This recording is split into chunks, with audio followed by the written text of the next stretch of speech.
Hello friends, ਮੈਂ advocate Amandeep ਸਮਰਾ ਤੁਹਾਡਾ ਸਾਰਿਆਂ ਦਾ ਸਵਾਗਤ ਹੈ ਮੇਰੇ YouTube ਚੈਨਲ ਲੀਗਲ ਪੰਜਾਬੀ ਦੇ ਵਿੱਚ। ਸਾਡਾ ਅੱਜ ਦਾ ਟੌਪਿਕ ਹੈ ਹਿਊਮਨ ਰਾਈਟਸ। ਹਿਊਮਨ ਰਾਈਟਸ ਕੀ ਹੁੰਦੇ ਆ? The rights related to life, liberty and dignity of individual. ਉਹ ਅਧਿਕਾਰ ਜਿਹੜੇ ਸੰਬੰਧਿਤ ਆ ਸਾਡੀ ਜ਼ਿੰਦਗੀ ਦੇ ਨਾਲ, ਸਾਡੀ ਆਜ਼ਾਦੀ ਦੇ ਨਾਲ, ਸਾਡੀ ਮਾਣ ਸਨਮਾਨ ਸ਼ਾਨ ਦੇ ਨਾਲ। ਇਹ ਉਹ ਰਾਈਟਸ ਆ ਜਿਹੜੇ ਸਾਡੇ ਕਾਨੂੰਨ ਦੁਆਰਾ ਸਾਨੂੰ ਦਿੱਤੇ ਜਾਂਦੇ ਆ ਤੇ ਸਾਡੀਆਂ ਕੋਰਟਸ ਇਹਨਾਂ ਦੀ ਰਖਵਾਲੀ ਕਰਦੀਆਂ। ਇਹ ਰਾਈਟਸ ਕਿੱਦਾਂ ਦੇ ਹੁੰਦੇ ਆ? ਜਿੱਦਾਂ ਨੈਚੁਰਲ ਰਾਈਟਸ ਹੋ ਗਿਆ, ਫੰਡਾਮੈਂਟਲ ਰਾਈਟਸ ਹੋ ਗਿਆ, ਹਿਊਮਨ ਰਾਈਟਸ ਹੋ ਗਿਆ। ਤੁਹਾਨੂੰ ਇੱਕ ਕੇਸ ਬਾਰੇ ਦੱਸਦਾ ਮੈਂ। ਇਹ ਕੇਸ ਦਾ ਨਾਮ ਹੈ Kharak Singh versus state of Uttar Pradesh, AIR 1963। ਇਹਦੇ ਵਿੱਚ ਕੋਰਟ ਕੀ ਕਹਿ ਰਹੀ ਆ? Today all those rights are being considered as human right which are necessary for leading a dignified life, because now the concept of leading a life means not leading a life like an animal but a dignified and respectful life। ਇਹਦੇ ਵਿੱਚ ਦੱਸਿਆ ਗਿਆ ਕਿ ਇਨਸਾਨ ਦੀ ਜੋ ਜ਼ਿੰਦਗੀ ਆ ਉਹ ਇਸ ਤਰੀਕੇ ਨਾਲ ਨਹੀਂ ਹੈ ਕਿ ਉਹ ਜਾਨਵਰਾਂ ਵਾਂਗ ਆਪਣੀ ਜ਼ਿੰਦਗੀ ਬਤੀਤ ਕਰੇ, ਸਗੋਂ ਉਹ ਉਸ ਮਾਣ ਸਨਮਾਨ ਅਤੇ ਇੱਜ਼ਤ ਭਰਪੂਰ ਉਸ ਦੀ ਜ਼ਿੰਦਗੀ ਹੋਣੀ ਚਾਹੀਦੀ ਹੈ। ਅਤੇ ਹਰ ਉਹ ਅਧਿਕਾਰ ਜਿਹੜਾ ਉਸ ਨੂੰ ਇਹ ਚੀਜ਼ਾਂ ਪ੍ਰਦਾਨ ਕਰਦਾ ਆ ਉਹ ਹਿਊਮਨ ਰਾਈਟਸ ਦੇ ਅੰਡਰ ਹੀ ਆਉਂਦਾ ਆ। ਹਿਊਮਨ ਰਾਈਟਸ ਦੀ ਸ਼ੁਰੂਆਤ ਦਾ ਜੋ ਕ੍ਰੈਡਿਟ ਆ ਉਹ ਮੈਗਨਾ ਕਾਰਟਾ ਬਿੱਲ ਆਫ ਰਾਈਟਸ ਨੂੰ ਜਾਂਦਾ ਆ। ਅਤੇ ਇੰਡੀਆ ਦੇ ਵਿੱਚ ਦੋ ਤਰ੍ਹਾਂ ਦੇ ਕਮਿਸ਼ਨ ਆ, ਨੈਸ਼ਨਲ ਹਿਊਮਨ ਰਾਈਟਸ ਕਮਿਸ਼ਨ ਅਤੇ state human rights commission. According to Justice Letterpet, Universal Declaration of Human Rights 1948 is the greatest event and the great achievement of UNO।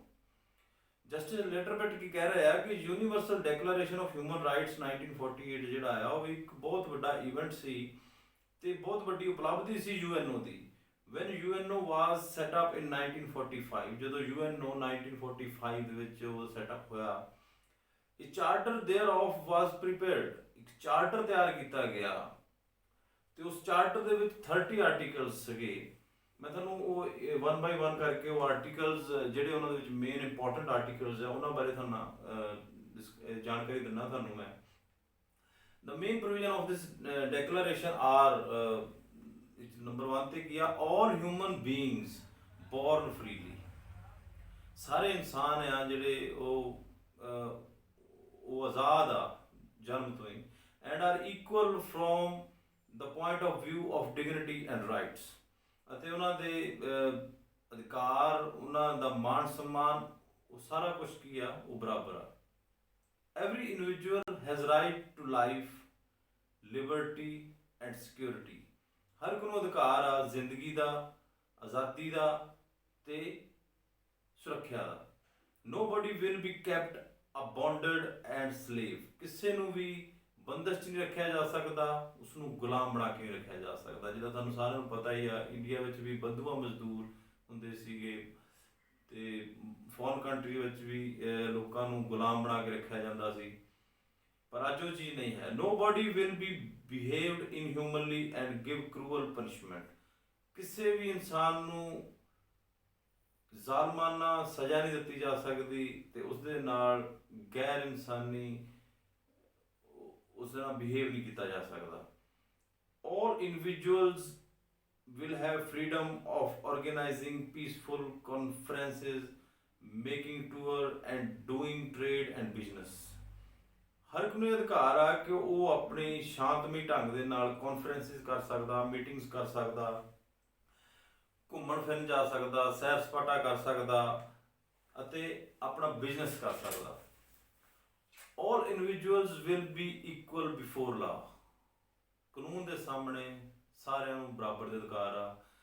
ਕਿਸੇ ਵੀ ਧਰਮ ਦੇ ਨਾਮ 'ਤੇ, ਕਿਸੇ ਵੀ ਜਾਤ ਪਾਤ ਦੇ ਨਾਮ 'ਤੇ, ਅਮੀਰ ਗਰੀਬ ਦੇ ਨਾਮ 'ਤੇ ਕਿਸੇ ਤਰ੍ਹਾਂ ਦਾ ਵੀ ਕੋਈ ਡਿਸਕ੍ਰਿਮੀਨੇਸ਼ਨ ਕਾਨੂੰਨ ਦੇ ਸਾਹਮਣੇ ਨਹੀਂ ਹੋ ਸਕਦਾ। ਕਾਨੂੰਨ ਦੇ ਲਈ ਸਭ ਬਰਾਬਰ ਆ, ਚਾਹੇ ਉਹ ਦੇਸ਼ ਦਾ ਪ੍ਰਧਾਨ ਮੰਤਰੀ, ਰਾਸ਼ਟਰਪਤੀ ਜੀ ਕਿਉਂ ਨਾ ਹੋਣ ਅਤੇ ਚਾਹੇ ਉਹ ਇੱਕ ਮਜ਼ਦੂਰ, ਇੱਕ ਗਰੀਬ ਇਨਸਾਨ ਕਿਉਂ ਨਾ ਹੋਵੇ, ਸਾਰਿਆਂ ਲਈ ਬਰਾਬਰ ਦੇ ਅਧਿਕਾਰ ਕਾਨੂੰਨ ਦੇ ਵਿੱਚ।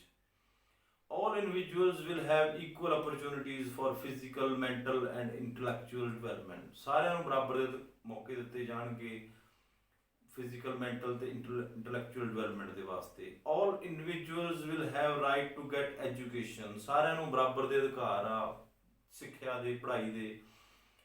And the primary education will be free, ਜੋ ਪ੍ਰਾਇਮਰੀ ਐਜੂਕੇਸ਼ਨ ਹੋਵੇਗੀ ਉਹ ਫ੍ਰੀ ਹੋਵੇਗੀ ਐਂਡ ਕੰਪਲਸਰੀ, ਅਤੇ ਜ਼ਰੂਰੀ ਹੋਵੇਗੀ।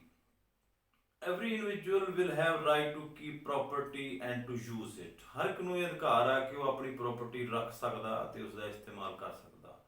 A convict will be considered innocent till the charge is not proved against him, ਕੋਈ ਵੀ ਕਨਵਿਕਟ ਆ, ਕੋਈ ਦੋਸ਼ੀ ਆ, ਉਹ ਉਦੋਂ ਤੱਕ ਬੇਕਸੂਰ ਆ ਜਦ ਤੱਕ ਉਸਦਾ ਦੋਸ਼ ਸਾਬਤ ਨਹੀਂ ਹੋ ਜਾਂਦਾ। ਉਸ ਨਾਲ ਉਹ ਜਿਹਾ ਸਲੂਕ ਨਹੀਂ ਕੀਤਾ ਜਾ ਸਕਦਾ ਜੋ ਕਸੂਰਵਾਰ ਲੋਕਾਂ ਨਾਲ ਕੀਤਾ ਜਾਂਦਾ ਹੈ। ਕੈਦੀਆਂ ਦੇ ਵੀ ਬਹੁਤ ਸਾਰੇ ਰਾਈਟਸ ਹੈਗੇ ਆ ਜੇਲ੍ਹਾਂ ਦੇ ਵਿੱਚ, ਉਹਨਾਂ ਦਾ ਜੋ ਜੀਵਨ ਆ, ਜੀਵਨ ਸਤਰ ਆ, ਉਹ ਜਾਨਵਰਾਂ ਵਾਲੀ ਜ਼ਿੰਦਗੀ ਨਹੀਂ ਉਹਨਾਂ ਨੂੰ ਦਿੱਤੀ ਜਾਂਦੀ, ਉਹਨਾਂ ਨੂੰ ਵੀ ਇੱਕ ਚੰਗੇ ਇਨਸਾਨਾਂ ਵਾਲੀ ਜ਼ਿੰਦਗੀ ਦਿੱਤੀ ਜਾਂਦੀ ਹੈ। ਜੇ ਕੋਈ ਗਰੀਬ ਆ, ਕੋਈ ਅਜਿਹਾ ਮੁਜਰਮ ਕੈਦੀ ਆ ਜਿਹੜਾ ਆਪਣਾ ਵਕੀਲ ਨਹੀਂ ਕਰ ਸਕਦਾ, ਉਸ ਨੂੰ ਲੀਗਲ ਏਡ ਰਾਹੀਂ ਸਾਡੇ ਕਾਨੂੰਨ ਦੇ ਵਿੱਚ ਉਸ ਨੂੰ ਐਡਵੋਕੇਟ, ਵਕੀਲ ਦਿੱਤਾ ਜਾਂਦਾ ਹੈ ਫ੍ਰੀ ਆਫ ਕੋਸਟ, ਤਾਂ ਕਿ ਉਹ ਆਪਣਾ ਪੱਖ ਪੇਸ਼ ਕਰ ਸਕੇ। Every individual will be given equal opportunity of hearing, ਹਰ ਇੱਕ ਦੀ ਸੁਣੀ ਜਾਣੀ ਆ। ਸਪੋਜ਼ ਕਰੋ ਕੋਰਟ ਦੇ ਵਿੱਚ ਦੋ ਪਾਰਟੀਆਂ ਚੱਲ ਜਾਂਦੀਆਂ, ਦੋਨਾਂ ਪਾਰਟੀਆਂ ਨੂੰ ਸੁਣਨ ਦੇ ਬਰਾਬਰ ਦੇ ਮੌਕੇ ਦਿੱਤੇ ਜਾਣਗੇ। ਕਿਸੇ ਤਰ੍ਹਾਂ ਦਾ ਵੀ ਕੋਈ ਡਿਸਕ੍ਰਿਮੀਨੇਸ਼ਨ ਨਹੀਂ ਹੋਊਗਾ, ਕੋਈ ਜਾਤ, ਧਰਮ ਜਾਂ ਊਚ ਨੀਚ ਦੇ ਆਧਾਰ ਤੇ ਕਿਸੇ ਨਾਲ ਕੋਈ ਪੱਖਪਾਤ ਨਹੀਂ ਹੋਵੇਗਾ। Nobody will be arrested and imprisoned discriminately, ਕਿਸੇ ਨੂੰ ਵੀ ਗ੍ਰਿਫਤਾਰ ਨਹੀਂ ਕੀਤਾ ਜਾਵੇਗਾ, ਉਸ ਨੂੰ ਕੈਦ 'ਚ ਨਹੀਂ ਰੱਖਿਆ ਜਾਵੇਗਾ, ਕਿਸੇ ਤਰ੍ਹਾਂ ਦਾ ਉਹਦੇ ਨਾਲ ਡਿਸਕ੍ਰਿਮੀਨੇਸ਼ਨ ਨਹੀਂ ਕੀਤੀ ਜਾਊਗੀ। All adult persons will have right to marry and maintain family, ਹਰ ਇੱਕ ਬਾਲਗ ਨੂੰ ਇਹ ਅਧਿਕਾਰ ਆ ਕਿ ਉਹ ਆਪਣੀ ਮੈਰਿਜ ਕਰ ਸਕਦਾ ਆ, ਸ਼ਾਦੀ ਕਰ ਸਕਦਾ ਆ ਅਤੇ ਆਪਣੀ ਫੈਮਿਲੀ ਨੂੰ, ਆਪਣੇ ਪਰਿਵਾਰ ਨੂੰ ਮੇਨਟੇਨ ਕਰ ਸਕਦਾ ਹੈ। All persons will get equal pay for equal work, ਹਰ ਇੱਕ ਨੂੰ ਇਹ ਬਰਾਬਰ ਦਾ ਅਧਿਕਾਰ ਆ ਕਿ ਇੱਕੋ ਜਿਹੇ ਕੰਮ ਦੇ ਇੱਕੋ ਜਿਹੇ ਉਸ ਨੂੰ ਪੇ ਕੀਤਾ ਜਾਵੇ, ਉਸ ਨੂੰ ਤਨਖਾਹ ਦਿੱਤੀ ਜਾਵੇ। Every person will have right to rest and holiday, ਹਰ ਇੱਕ ਨੂੰ ਅਧਿਕਾਰ ਆ ਆਰਾਮ ਕਰਨ ਦਾ, ਛੁੱਟੀ ਦਾ। And will be rational limit of working hours and holiday with pay, ਤੇ ਇੱਕ ਲਿਮਿਟ ਆ, ਇੰਨਾ ਸਮਾਂ ਤੁਸੀਂ ਕੰਮ ਕਰਨਾ ਆ, ਇਸ ਤੋਂ ਵੱਧ ਨਹੀਂ ਕੰਮ ਕਰ ਸਕਦੇ, ਇੰਨੇ ਘੰਟਿਆਂ ਤੋਂ ਵੱਧ ਕੰਮ ਨਹੀਂ ਕਰਨਾ ਤੁਸੀਂ, ਇਹ ਤੁਹਾਡਾ ਰਾਈਟ ਆ। ਤੇ ਤੁਹਾਨੂੰ ਛੁੱਟੀ ਦੇ ਵੀ ਪੈਸੇ ਮਿਲਣਗੇ, ਜਿੱਦਾਂ ਸਪੋਜ਼ ਕਰੋ 6 ਦਿਨ ਕੰਮ ਕੀਤਾ, ਸੰਡੇ ਦੇ ਵੀ ਤੁਹਾਨੂੰ ਪੈਸੇ ਦਿੱਤੇ ਜਾਣਗੇ। Every person will have the right to nationality, ਹਰ ਇੱਕ ਇਨਸਾਨ ਨੂੰ ਨਾਗਰਿਕਤਾ ਦਾ ਅਧਿਕਾਰ ਆ।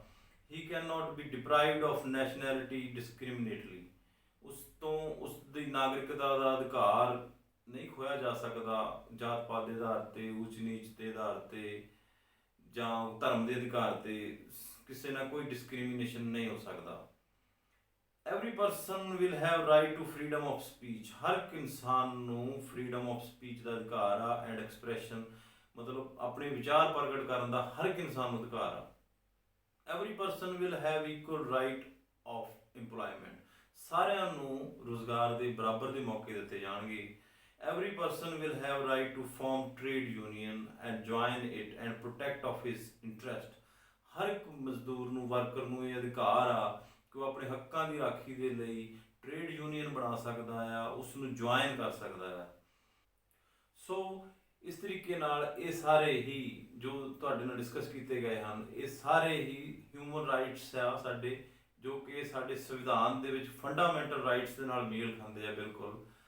ਤੇ ਉਮੀਦ ਆ ਤੁਹਾਨੂੰ ਇਹ ਜਾਣਕਾਰੀ ਪਸੰਦ ਆਈ ਹੋਵੇਗੀ। ਮੈਂ ਤੁਹਾਡੇ ਵਾਸਤੇ ਹੋਰ ਇਸ ਤਰ੍ਹਾਂ ਦੀ ਜਾਣਕਾਰੀਆਂ ਲੈ ਕੇ ਆਉਂਦਾ ਰਹਾਂਗਾ। ਮੇਰੇ ਚੈਨਲ ਨੂੰ ਲਾਈਕ ਕਰੋ, ਸਬਸਕ੍ਰਾਈਬ ਕਰੋ, ਸ਼ੇਅਰ ਕਰੋ। ਤਦ ਤੱਕ ਲਈ ਥੈਂਕ ਯੂ।